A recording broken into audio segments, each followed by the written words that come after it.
Hello everyone, good morning. তোমরা সবাই কেমন আছো? আশা করি তোমরা সবাই ভালো আছো। নতুন আরও একটা ভিডিওতে তোমাদেরকে স্বাগত জানাই।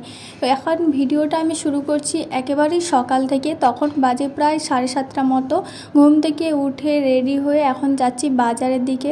চলো তোমরা ভিডিওটা প্রথম থেকে শেষ পর্যন্ত দেখতে থাকো। আই হোপ আজকের এই ভিডিওটা তোমাদের অনেক ভালো লাগবে।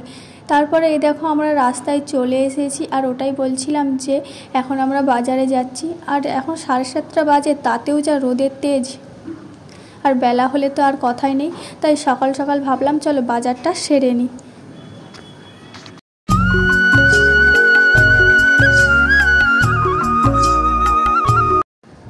তোমরা দেখতে পাচ্ছ রোদের কতটা পরিমাণে তেজ। যাই হোক চলো বাজারটা করে নিই। আমরা যে বাজারে চলে এসেছি, আমাদের বাড়ি থেকে বাজার খুব কাছেই, প্রায় 2 মিনিট মতো হয়তো বড় জোর লাগবে, এর বেশি নয়।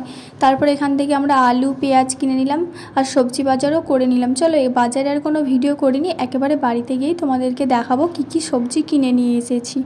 বাজার করতে করতে হাঁপিয়ে গেছিলাম, জল তেষ্টা পাচ্ছিলো, তাই ভাবলাম চলো একটা ডাব কিনে দুজনে খেয়ে নিই। ডাব খেয়ে আমরা বাড়িতে চলে এসেছি। এখানে এসে বেশ কিছুক্ষণ বসেছিলাম, তারপরে আমি বানাবো চা। চলো চাটা বানিয়ে নিই। এই গরমের মধ্যেও কে কে চা খেতে ভালোবাসো অবশ্যই কমেন্ট করে জানিও।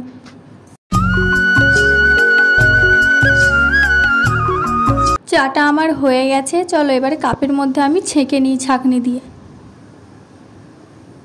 তারপরে চাটা খাবো।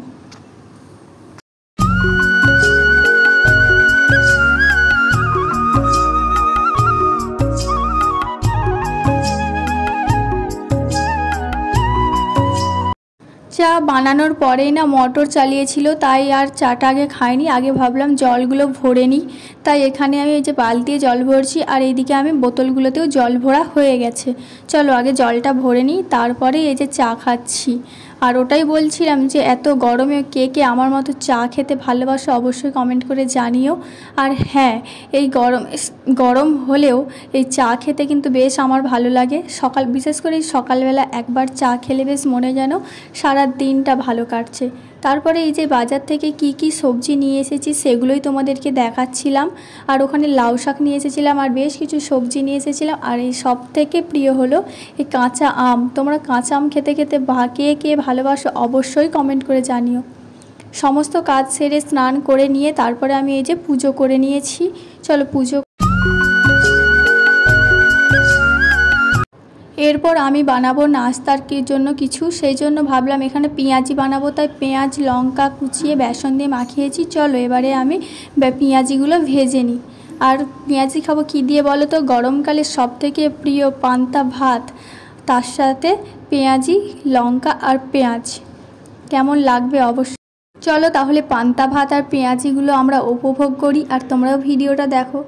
তারপরে আর কি, এই যে দুপুরে রান্নাবান্না সমস্ত কিছু জোগাড় করে নিয়েছি। চলো এবার রান্নাবান্নাটাও করে নিই। এত গরমের মধ্যে রান্না করাটা যে কি কষ্ট কি বলবো, শুধু আমার একার নয় সবারই একই অবস্থা।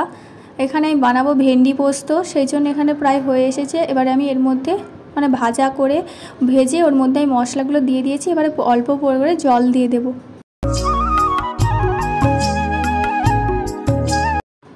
ভেন্ডিটা এইদিকে হতে থাক, আর ওই দিকে নিয়ে এসেছিলো চিকেন, তখন সেটা আমি পরিষ্কার করে নিয়ে ধুয়ে নিয়েছিলাম। তারপরে 1 চামচ করে সমস্ত গুঁড়ো মশলা, সর্ষের তেল আর লেবুর রস দিয়ে ভালো করে ওটা ম্যারিনেট করে রেখে দিলাম।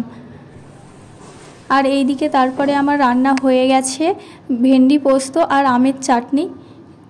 আজকে চিকেনটা না আমি বানাবো না, আজকে চিকেনটা বানাবে বর, সেই জন্য এখানে আমি সমস্ত কিছু জোগাড় করে দিয়েছি। তারপরে আমি এই যে এখানে একটু পাখা চালিয়ে বসেছিলাম, যেহেতু প্রচণ্ড গরম। তোমরা আবার ভেবো না যে আমি বরকে দিয়ে রান্না করাচ্ছি, আসলে ও রান্না করতে খুব ভালোবাসে। আর আজকে যেহেতু রবিবার ছিল, তাই ও বাড়িতেই ছিল, তাই ও বললো যে চলো আমি আজকে চিকেনটা রান্না করি। সেই জন্য ও চিকেনটা রান্না করছে। আর এই যে কষানো হয়ে গেছে, আমাকে একটু তুলে দিয়েছে, আর আমাকে দিয়েছে আমি একাই খাবো না, ও শুদ্ধ খাবে। দুজনেই চিকেন কষাটা খেলাম, আর এখানে রান্নাটা হয়ে গেছে। আর আজকে না বাজার থেকে ধনেপাতা আনতে ভুলে গেছি, তাই এতে আর দেওয়া হলো না। চলো কি আর করা যাবে। তারপর আমরা দুপুরের খাওয়া দাওয়া করে রেস্ট নিয়েছিলাম। 2000 years later.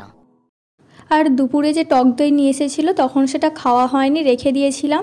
তাই ভাবলাম এখন সন্ধেবেলা তাই হচ্ছে এই টক দইয়েরই ছাঁচ বানাবো। সেই জন্য টক দইটাকে ভালো করে ফেটিয়ে নিয়ে ওর মধ্যে সামান্য পরিমাণে চিনি আর পরিমাণ মতো লবণ দিয়ে আবারও ফাটিয়ে নিচ্ছি।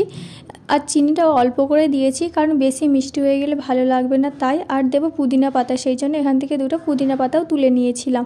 আর ছোটো হামানদিস্তা ছিল না, সেই জন্য শিলনোড়াতেই পুদিনা পাতাগুলো বেটে ওর মধ্যে দিয়ে দিয়েছিলাম। আবারও একবার ভালো করে ওগুলোকে ফাটিয়ে নিয়ে ওর মধ্যে জল মিশিয়ে দিয়ে তারপরে খেয়ে নেবো। আর দেবো সামান্য পরিমাণে ভাজা জিরের গুঁড়ো, ওটা দিলে বেশ সুন্দর টেস্ট হয়।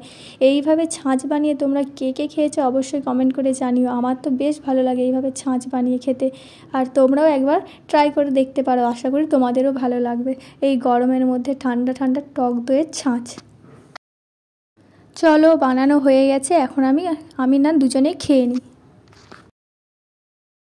তো গাইজ এখন বেরিয়ে পড়ছি সন্ধেবেলা, প্রচণ্ড গরম। আর আমার না ফোনের গ্লাসটা ভেঙে গেছে, ওটা চেঞ্জ করতে যাবো। চলো আমরা যেতে থাকি, তোমাদেরকেও নিয়ে যাবো সঙ্গে করে। তোমরা তো বুঝতেই পেরেছো, আসলে আমরা যাচ্ছিলাম ফোন দোকানে। আমার ফোনে না গ্লাসটা পড়ে গিয়ে ভেঙে গেছে। অনেক দিন ধরেই চেঞ্জ করব ভাবছি, চেঞ্জ করাই হচ্ছিল না। তাই ভাবলাম চলো আজকেই চেঞ্জ করে নিই। তাই ফোনের গ্লাসটা চেঞ্জ করে নিয়েছি। আর ফোনে রিচার্জও ছিল না, সেটাও রিচার্জও করে নিয়েছি।